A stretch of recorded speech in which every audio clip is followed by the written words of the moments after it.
Hi అండి, అందరికీ నమస్కారం. ఈరోజు వీడియోలో ఒక టేస్టీ అయిన స్నాక్స్ని చేసి చూపిస్తాను. చాలా టేస్టీగా ఉంటాయండి. పైన క్రంచీగా, లోన సాఫ్ట్గా, భలే రుచిగా ఉంటాయండి. టీ టైం స్నాక్స్ కింద అయితే చాలా బాగుంటాయి. నోటికి కారం కారంగా భలే రుచిగా ఉంటాయండి. ఈ స్నాక్స్ని పిల్లలైతే చాలా ఇష్టంగా తింటారండి. టేస్ట్ కూడా డిఫరెంట్గా ఉంటుంది. ఒకటికి బదులు 10 తినేస్తారండి, అంత బాగుంటాయి. అలాగే హెల్దీ కూడా. మరి లేట్ చేయకుండా దీని ప్రాసెస్ ఏంటో చూసేద్దాం. టేస్టీ అయిన స్నాక్స్ కోసం ముందుగా మీడియం సైజులో 4 టమాటాలను తీసుకుని శుభ్రంగా కడిగి ముక్కల కింద కట్ చేసుకుని మిక్సీ జార్లో వేసుకోవాలి. వీటిని నీళ్లు పోయకుండా మెత్తగా గ్రైండ్ చేసుకోవాలి. ఇలా సాఫ్ట్గా గ్రైండ్ చేసుకోవాలండి. ఇలా గ్రైండ్ చేసుకుని ప్యూరీని బౌల్లోకి వేసుకుని పక్కన పెట్టుకుందాం. నెక్స్ట్ మీడియం సైజు ఉన్న 2 బంగాళదుంపల్ని పైన స్కిన్ తీసేయండి. తీసేసి తురుముకోవాలి. ఇప్పుడు ఈ తురుముని ఒక మిక్సింగ్ బౌల్లోకి కొద్దిగా నీళ్లు పోసుకుని తురుముని నీళ్ళలో వేసుకోవాలి. ఇలా వేసుకోవడం వల్ల తురుము కలర్ చేంజ్ అవ్వకుండా ఫ్రెష్గా ఉంటుంది. స్టవ్ మీద కడాయి పెట్టుకుని ఇందులోకి 1 టేబుల్ స్పూన్ దాకా ఆయిల్ వేసుకోండి. ఆయిల్ వీట్ అయ్యాక ముందుగా గ్రైండ్ చేసి పెట్టుకున్న టమాటా ప్యూరీని ఆయిల్లో వేసుకోండి. ఒక 1/2 కప్పు నీళ్లు పోసుకోవాలి. అదే కప్పులో వేసుకుంటే నీళ్లు సరిపోతాయండి. ఇప్పుడు ఒకసారి గరిటెతోటి కలుపుకుందాం. కలుపుకున్నాక ఇందులోకి 1/2 టీ స్పూన్ సాల్ట్ వేసుకుని మరోసారి కలుపుకోవాలండి. ఇలా కలుపుకున్నాక ఇప్పుడు మూత పెట్టుకుని లో ఫ్లేమ్లో 2 నిమిషాల పాటు టమాటా ప్యూరీని ఉడికించుకోవాలి. ఇలా ఉడికించుకోవడం వలన పచ్చివాసన పోయి ఈ స్నాక్స్ టేస్టీగా ఉంటాయండి. ఇప్పుడు ఇందులోకి ముందుగా తురుము పెట్టుకున్న బంగాళదుంప తురుముని నీళ్లు పిండి వేసి తురుమును మట్టికి వేసుకోండి.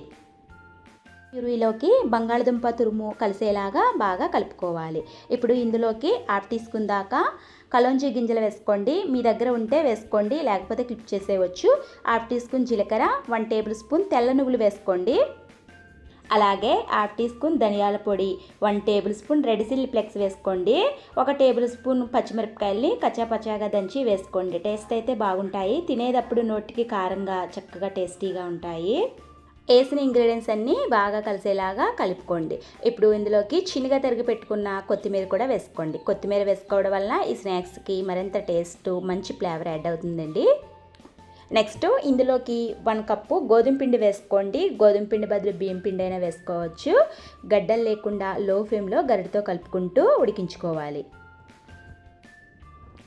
పిండి టెక్స్చర్ కొంచెం గట్టిగా అయ్యే వరకు ఉడికించుకోవాలండి. ఇలా పెనం నుంచి సపరేట్ అయిందంటే మనకి కన్సిస్టెంట్ కరెక్ట్గా సరిపోతుంది. ఇప్పుడు స్టవ్ ఆఫ్ చేసుకుని ప్లేట్లోకి వేసుకోవాలి. ఇప్పుడు ఈ పిండి ముద్దని ప్లేట్ అంతా సరిపోయేటట్టుగా సమానంగా, అంత పలుచగా కాకుండా అంత మందంగా కాకుండా ఈక్వల్గా ఒత్తుకోండి. నేను వీడియో క్లిప్లో చూపించే విధంగా ఒత్తుకుని నైఫ్ తీసుకుని ఇలా పీసుల కింద కట్ చేసుకోండి. సపరేట్ చేసుకున్న పీసుల్ని నేను వీడియో క్లిప్లో చూపించే విధంగా త్రిబుల్ ఆకారంలో కట్ చేసుకోండి. ఇలానే అన్ని పీసుల్ని కట్ చేసుకోండి. ఇక్కడ నేను చూడండి వీడియో క్లిప్లో చూపిస్తున్నాను. ఈ విధంగా పీసుల్ని సపరేట్ చేసుకోండి. నెక్స్ట్ డీప్ ఫ్రైకి ఆయిల్ పెట్టుకుందామండి. ఆయిల్ని బాగా హీట్ చేసుకోవాలి.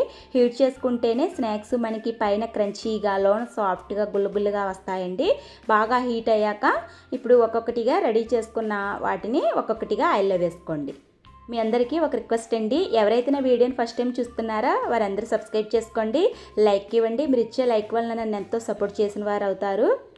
మన ఛానల్లో హెల్దీ అండ్ టేస్టీ అయిన రెసిపీస్ ఎన్నో ఉన్నాయండి. వీడియోని తప్పకుండా చూడండి. మీకు నచ్చినట్లయితే నా ఛానల్ని సబ్స్క్రైబ్ చేసుకోవడం, లైక్ ఇవ్వడం మట్టికి మర్చిపోవద్దు. మీకు నచ్చుతాయి అనుకుంటున్నాను. ప్లీజ్ అండి, సపోర్ట్ చేయండి. ఇలా మంచి క్రిస్పీగా అయ్యి గోల్డెన్ కలర్ వచ్చే వరకు ఫ్రై చేసుకోండి. చాలా టేస్టీగా ఉంటాయండి. టీ టైమ్ స్నాక్స్ కింద అయితే భలే ఉంటాయండి. వీటిని 1 మంత్ వరకు స్టోర్ చేసుకోవచ్చు. ఈ కాంబినేషన్గా టమాటో కెచప్, గ్రీన్ చట్నీతో తింటే టేస్ట్ అయితే చాలా బాగుంటుందండి. వీళ్ళకైతే చాలా బాగా నచ్చుతాయండి. ఇట్లా టేస్ట్ కూడా డిఫరెంట్గా ఉంటుంది. అంత బాగుంటాయి. తప్పకుండా ట్రై చేయండి. ఓకే ఫ్రెండ్స్, ఈ రెసిపీని మీరు కూడా ఇంట్లో ట్రై చేసి మీకు ఎలా కుదిరిందో, టేస్ట్ ఎలా ఉందో కామెంట్ సెక్షన్లో కామెంట్ చేయండి.